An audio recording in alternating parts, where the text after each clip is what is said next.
Welcome everyone to our webinar on reading pesticide labels and SDS sheets. Today's webinar will be recorded and will be posted shortly on our website and on our YouTube channel.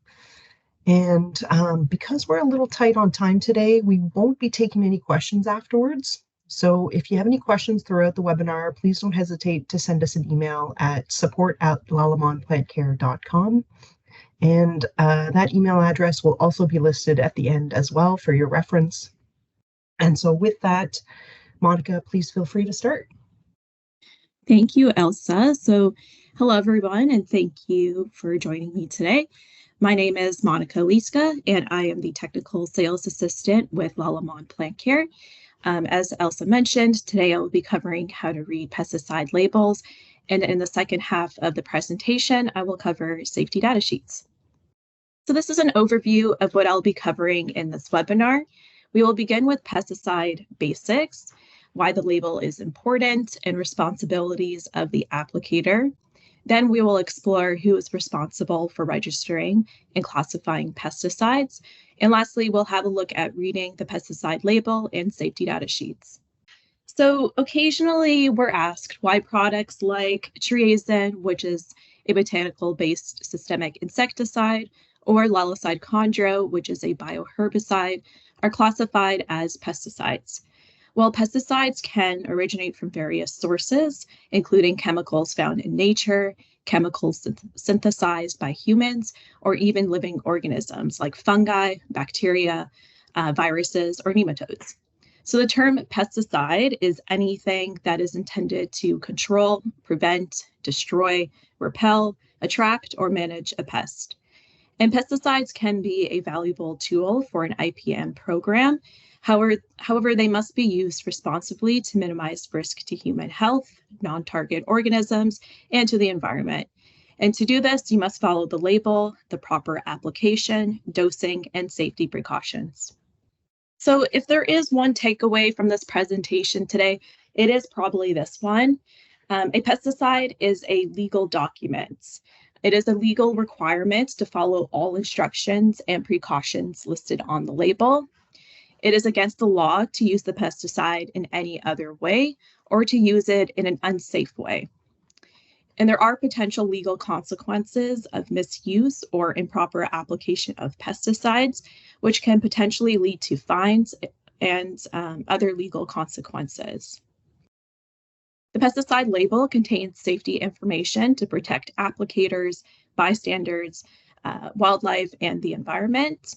And the label will instruct you on how to use the pesticide, first aid measures, environmental hazards, storage procedures, disposal guidelines, and other information necessary for the safe handling and application.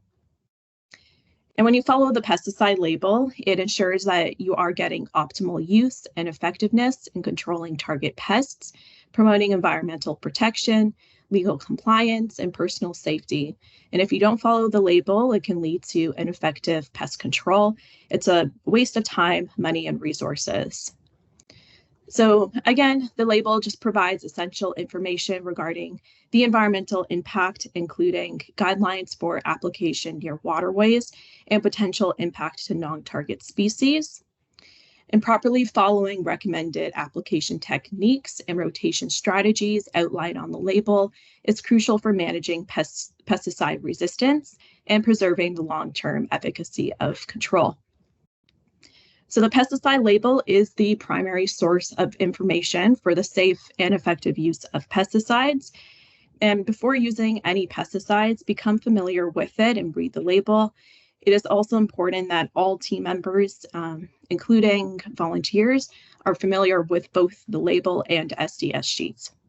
A very important reminder here is that while this presentation will provide some guidance on pesticide labels and SDS sheets in Ontario, the onus is on the pesticide applicator to understand and follow the Pesticide Act and regulation when handling pesticides. And to help better understand pesticides, we can look at how pesticides are classified at the federal level. So Health Canada's Pest Management Regulatory Agency, PMRA, regulates pesticides in Canada under the Pest Control Products Act, PCPA. And this act establishes the information that must be on the pesticide label. PMRA performs extensive science-based reviews on pesticides before approving them for registration. And this helps to ensure approved pesticides pose minimal risk to human health or to the environment. And they will also determine what precautionary statements and hazard symbols that will appear on the label. And once a pesticide is registered, it is given a unique registration number or a Pest Control Products Act number that must be present on the front panel of the pesticide label. And they will also group pesticide products into one of the 4 classifications depending on the intended use and hazard of the product. So we have manufacturing, restricted, commercial, or domestic, which we will see in our example. So there are 5 types of federal product classes. Manufacturing, or Class A, is used in manufacturing, formulating, or repackaging, and are not available to the general public. The second federal class is restricted, or Class B, and these are the pesticides which PMRA has placed a restriction on in order to address a particular human or environmental health concern. Information of the nature of the restriction would appear on the label, and in some cases, special qualifications are required to use these pesticides. The third federal class is commercial, or Class C, and these are only to be used by trained individuals, so that would be licensed exterminators, certified farmers, or permit holders. The fourth is domestic, or Class D, and these are used by the general public for personal and home use. And Ontario has a 5th class, which there is no equivalent federal class, and that is Class E for corn and soybean seeds treated with neonicotinoids and are restricted for use. And you'll notice that the commercial Class C is highlighted, and that is because Lalamon plant care products fall into this class. So for example, you might be familiar with triazine or Lalicide chondro, which are Class C pesticides, and I'll use them to illustrate points as we continue through this webinar. So in Ontario, pesticides are regulated by the Pesticide Act and its general regulation. The Pesticide Act is complementary to the Federal Pest Control Products Act and is administered provincially by the Ministry of the Environment, Conservation and Parks, MECP. And as soon as the pesticide is registered federally, it immediately becomes available for sale and use in Ontario. The Pesticide Act regulates the sale, use, storage, transport, display, and disposal of pesticides in Ontario. The Pesticide Act and its general regulation can be obtained from the Ontario e-laws by following the links. Now let's take a look at the pesticide labels and what essential information they contain. So to start, PMRA decides what hazard symbol, or sometimes referred to as precautionary symbol, that appears on the pesticide label. The symbols and signal words on the pesticide label give you some quick information about the acute toxicity of the product. So there are 4 main hazard symbols and words that you have to watch out for. They are poison, corrosive, flammable, and explosive. And these are not just some random symbols.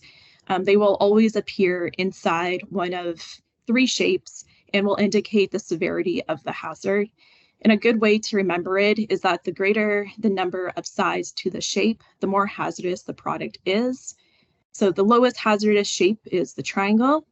Next, we have a diamond, which is moderate hazard.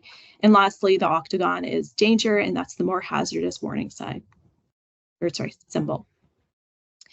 And sometimes a pesticide label will have 1 or more hazards. And when this happens, all symbols and its hazard identifying words, such as in our example, we have poison, flammable, or explosive, they must appear on the label.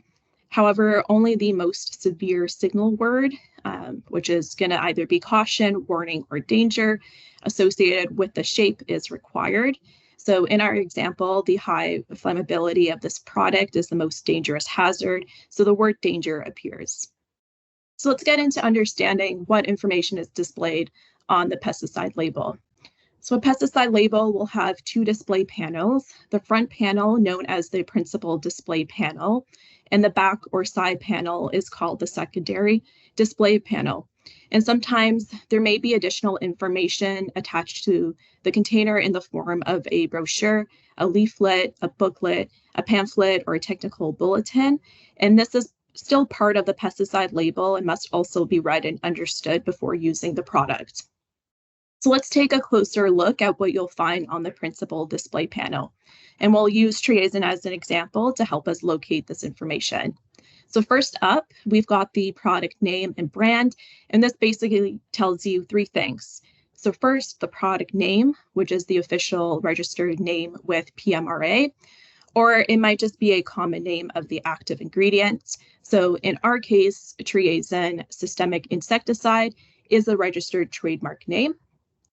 And second, right below that, you'll see a description of what the product is. So for example, triazine is a solution containing azadirachtin for tree injections using the EcoJect system to manage specific insect pests of trees and forest, woodlot, urban, and residential landscapes. Third and lastly, you've got the formulation of the pesticide. So triazine contains 5% azadirachtin. It's a botanical insecticide derived from the neem tree. Moving on, we've got the net contents, which tells you how much of the product is in the container. So for example, triazine comes in 1 liter bottle. Right below that, we have the class designation. So if you remember how I mentioned previously, the federal classification, well, in our example, triazine is designated as a class C, which is a commercial pesticide. Now let's talk about the guarantee or the active ingredient. So the guarantee tells you the common name of each active ingredient and how much of it is in the product. So for instance, in our example, the active ingredient azadirachtin is listed with a concentration of 5%. So in a 1 liter bottle of product, you've got 5% azadirachtin by weight, meaning that 5% of the total weight of the product is azadirachtin. Now, the company or organization behind the product is called the registrant, and their name and address needs to be on the label. So in our case, Lalamon Plant Care is the registrant.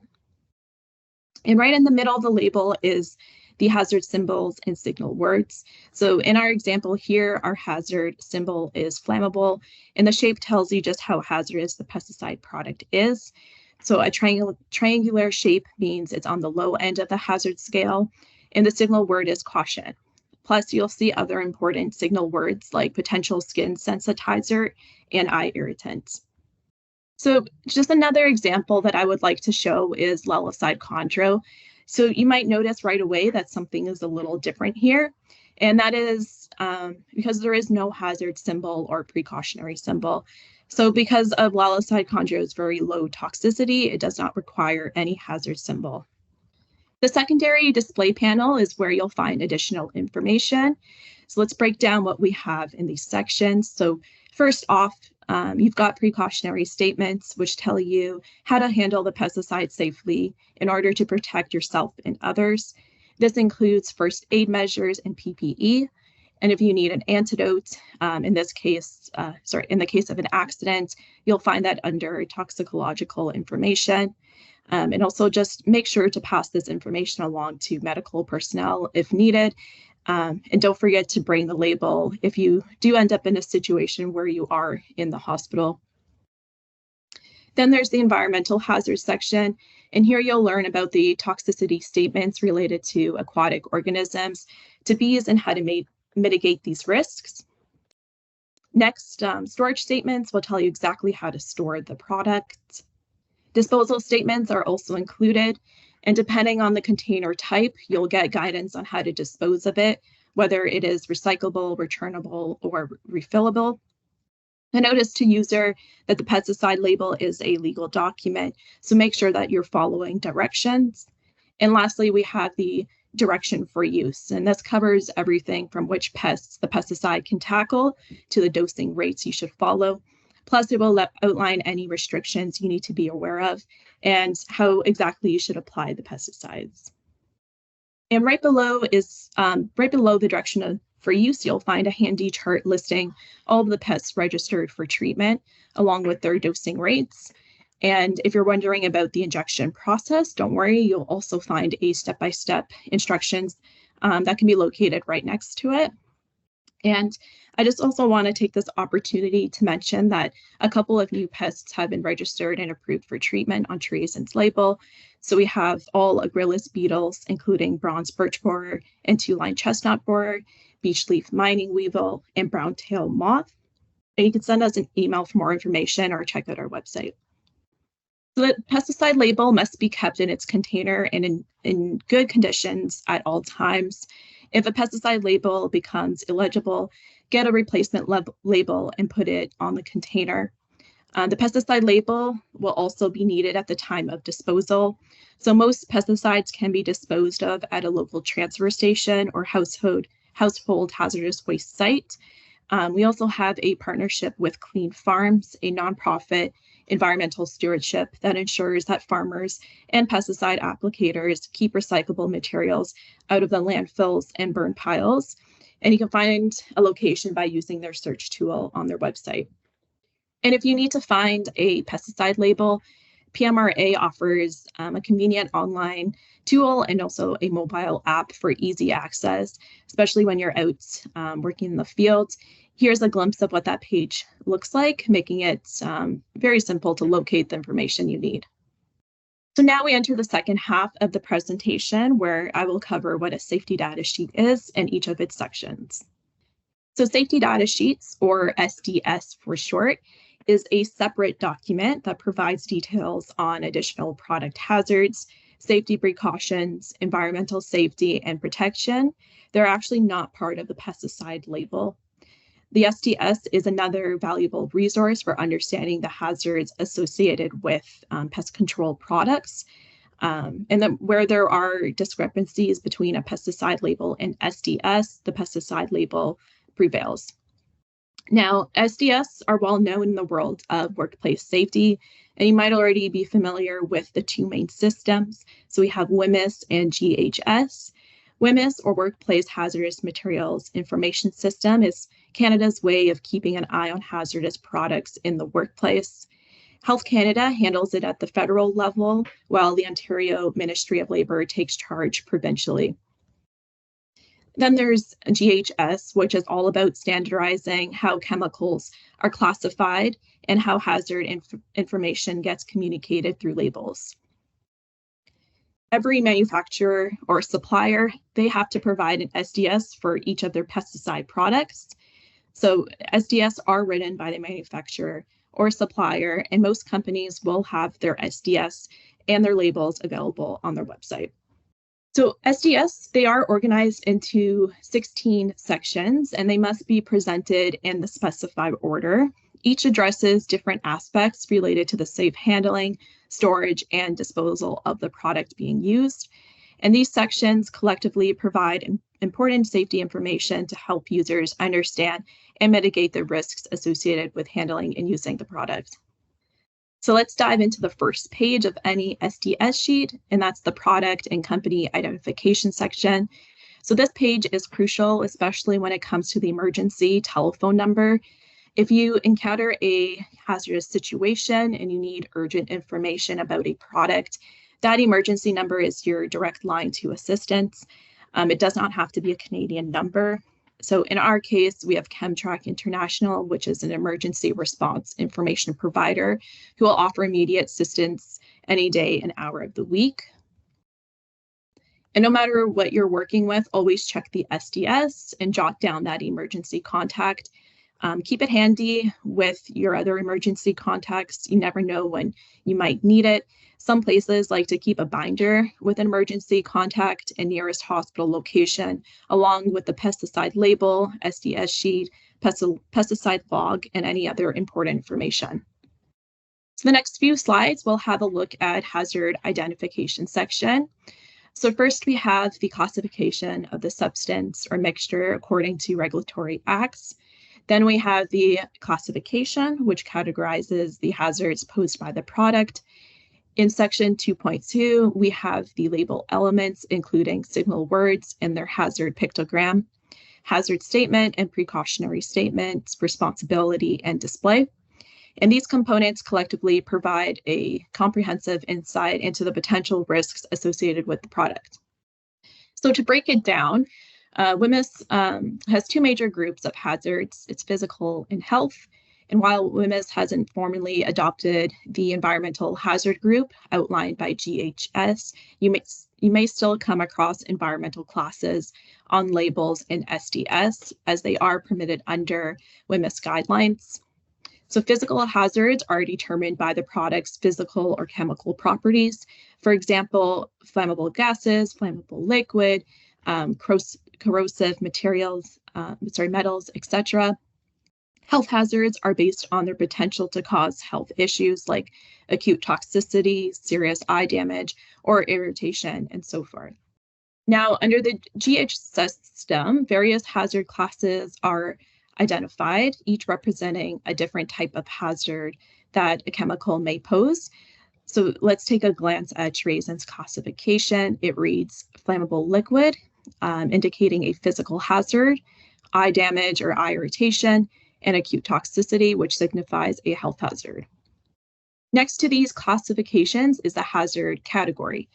The hazard category are assigned a number, such as 1, 2, 3, etc., and may also include a type, which is assigned an alphabetical letter, so A, B, C, etc., or in some cases, a subcategory with a number and a letter, so 1A and 1B.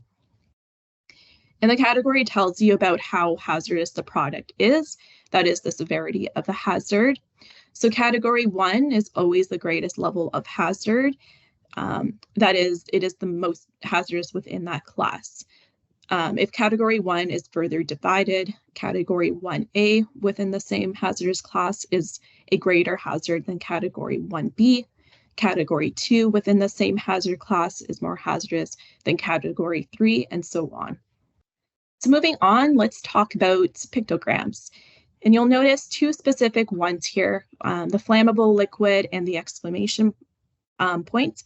These symbols are visual cues, instantly alerting us to potential physical or health hazards associated with the product. The hazard symbol and signal words on pesticide labels may be a little different from those on the SDS because hazard symbols and signal words on the pesticide labels are consistent with the Pest Control Products Act, while hazard symbols and signal words on the SDS are consistent with the GHS, so the Global Harmonized System of Classifying and Labeling of Chemicals.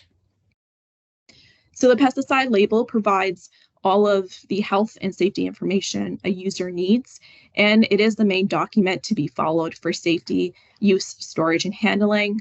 The SDS, they're another valuable resource for understanding the hazards associated with pest control products.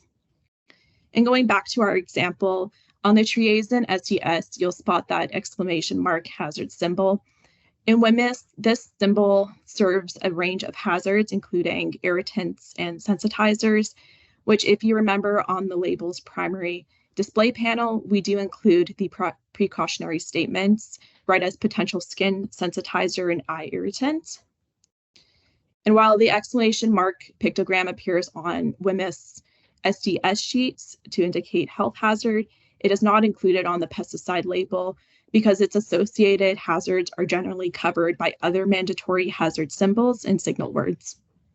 So moving forward to the composition, the composition will list all of the ingredients. So in our example, we have azadirachtin, which in case if you're not familiar with it, this is what it looks like. So you can see here the leaves and the seed kernel. Azadirachtin is an extract from the neem tree seed kernel, and it should not be confused with neem oil. Neem oil is the crude components that you get when you press the neem plant material together. So the leaves, the twigs, and the fruits, whereas azadirachtin is what is extracted from the seed kernel itself once it has been processed.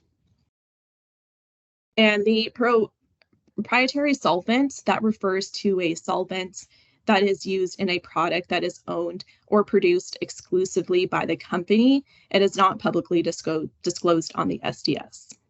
Next is the first aid measures, which will give you a description of what to do in case you come in contact with the product. And for the triazine label, we have also included the most important symptoms and effects, both acute and delayed. Now let's shift focus to firefighting measures. And this is all the vital information to have on hand for any potential emergencies. Keep in mind that many pesticides are flammable. Some may be explosive and even produce a toxic fume when they burn. And this is why you should have a fire emergency plan. A plan includes a floor map of the pesticide storage area, emergency contact information, storage warning signs, and an up-to-date inventory. It is also recommended that you do inform your local fire department every year in which area that you store your pesticides. And when dealing with various pesticides, it's essential to be prepared with a spill response kit and a clear understanding of what to do in case of an accidental release. Equally important is recognizing and addressing the environmental hazards posed by the pesticide, ensuring that everyone on the team is well informed. This is especially important when you're working with pesticides that carry a greater risk. Pesticide spills may occur during transportation or during the mixing and loading operation. Triazine is a fairly benign product to begin with. It is enclosed in a canister and delivered by tree injection. So where you might run into an accidental release is when you're directly filling the canisters either at the workshop or in the field. So this is just a type of scenario just to be mindful of. And you should keep pesticides stored in a designated area where you will be able to maintain it by keeping the area clean and tidy. That will prevent any contamination of the environment or to other pesticides. Pesticides should not be stored or come in contact with food or drink intended for human or animal consumption. And the warning storage sign G, should also be displayed at the entrance. So under the control parameters, I've mentioned previously about the proprietary solvents, and you won't see that disclosed on the SDS, but you will see the exposure limits ppm values indicating the threshold levels at which exposure to the solvents becomes a hazardous to health. It doesn't specify the concentration of the solvents within the product itself, but rather the concentrations allowed in the air during occupational exposure. And the identity identifies the organization or agency responsible for setting the exposure limits. And regarding PPE, while respiratory protection is listed here for triazine, note that triazine's acute nose inhalation toxicity is relatively low, which we'll get into. In section 9, you'll find more information on the product's physical and chemical properties, along with its stability and reactivity.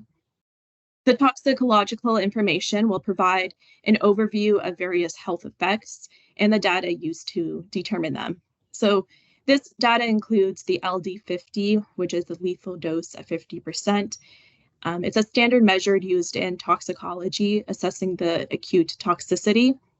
It represents the dose of a substance that is lethal to 50% of the test animals exposed to it under specific conditions. And for triazine, the LD50 value for acute dermal exposure and skin sensitization indicate low toxicity. So a higher LD50 value in milligram per kilogram implies lower toxicity as it requires a larger dose to cause harm. So it has no dermal sensitizer, and the toxicity in rabbits is low. But other ways that you could be exposed is by ingestion or inhalation.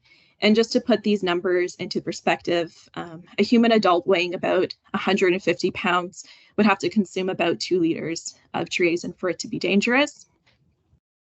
And as for the nose inhalation, it is measured by LC50, which is the concentration of a substance in air or water that is lethal to 50% of the test animal. So in our example here, the LC50 value of over 2.070 milligram per liter indicates that more than 50% of the test animals survived exposure. And this suggests relatively low acute inhalation toxicity over a 4-hour period. It's worth noting that under Canadian regulations, the supplier has the option to not provide information on sections 12 to 15. In our case, we've included these sections. We have data for rainbow trouts because it was available. Other information includes the bioaccumulation, mobility in soil, and other adverse effects. Keep in mind that while SDS typically cover aquatic toxicity, they might not always detail toxicity to bees or non-target organisms unless it's deemed a primary hazard or a regulatory requirement. However, pesticide labels are mandated to indicate hazards to pollinators and aquatic environments. Disposal considerations. It's not a good idea to reuse any pesticide containers for any purpose. I've mentioned previously before that proper disposal requires you to bring full, empty, used, and rinsed containers to a local transfer or household hazardous waste site. And if you plan to carry the pesticide to site, check the regulation for transportation in vehicles and storage in vehicles. It may require that you have a sign G displayed in your vehicle, and vehicles should also be equipped with an identification sticker of the operator's license, and that must be visible at all times. It is a good practice to ensure all containers are also in good condition before transportation, and to also have your spill kit handy in your vehicle. The regulatory information in section 15 demonstrates that the information found on the SDS sheet and pesticide label is following product regulation. And the very last section is section 16. This is other information, and this includes the date of the latest reversion of the SDS. So in our case, it can just be found at the bottom of the document. And here's a list of all the resources that were used in today's presentation. Thank you so much for taking the time to tune in today. Thanks, Monica. That was fantastic. So we'll end the webinar just right there. And I hope everyone has a great end of the week and a great weekend, and enjoy your lunch, everyone.